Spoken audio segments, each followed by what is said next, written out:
build on that, I don't know if you've seen this week, but ChatGPT have just started running ads on their free account. Wow.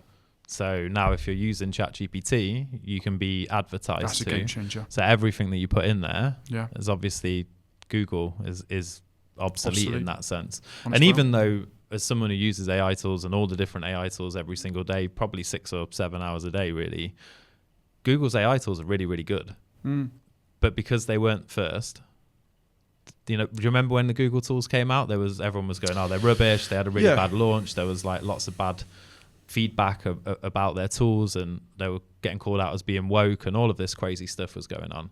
And they just lost the march. So now if you ask people that aren't in our world, in the echo chamber that we live in, where everybody knows AI, they think that Google's AI tools are rubbish. Wow. So they kind of lost that march, and I think recovering from that is very, very difficult. Because personally, I think ChatGPT is the least useful AI LLM. It's the original. Yeah, that's why people love it. But it's the least first useful. Name. Yeah. It's a really good point. Yeah, Claude's great. Gemini's amazing. There's so many of them. Yeah. There's going to be even more, isn't there? I just use ChatGPT as like a glorified search engine. Yeah, me as well. You know? Actually, it's great for knowing about visas and stuff like that. That's the sort of stuff I use it for, because you can't quite get that on Google. That sort of stuff's amazing. Again, so many ways we can go with this, isn't there? So many questions. Let's go back to LinkedIn. You said something really interesting about the coach, and they had the little bit of an aspect where they were a marketer, right?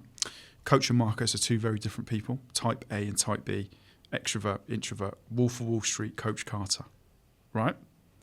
I'm more of the Coach Carter type, I'd say. You're more of the Wolf of the Wall Street guy, right? You know this, right? Salesman, marketer. I have to lean in to being a coach.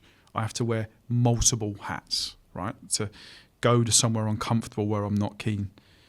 Do you find yourself doing that as well? Where you have to resonate, have to have empathy, have to have all these like different hats, right? I think people get this wrong. I think this is why gurus are changing. Andy Elliott, right? Great example. I think the world's just evolving ever so slightly, that you've got to lean into different perspectives and wear those different hats. What's your thoughts on that? Or are you very much straight down the line on the Wolf of Wall Street approach? No, so you have to be a mix. You have to be in the middle. The reason I actually market myself as client acquisition is because that's what people want to buy, right? So you sell people what they want, and then you give people what they need.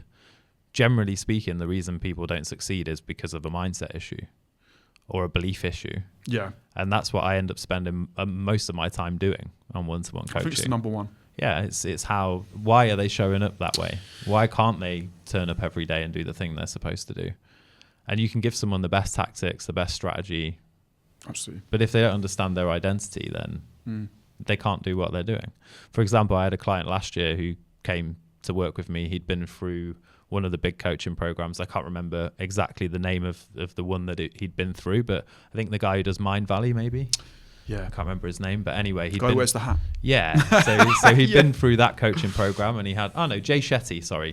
Yeah. It was a Jay Shetty coaching program, and he'd been through that, and he came out and he was like, okay, I coach IT professionals so that they can live more fulfilling lives. But I could always feel that's not what he really wanted to do. And we coached for like 3 months. He's still a client of mine now, but we did the initial 3 months. And by the end, he decided he was going to help Muslim professionals to be more comfortable as a Muslim at work. That's amazing. It's a total change in what he was doing. Yeah.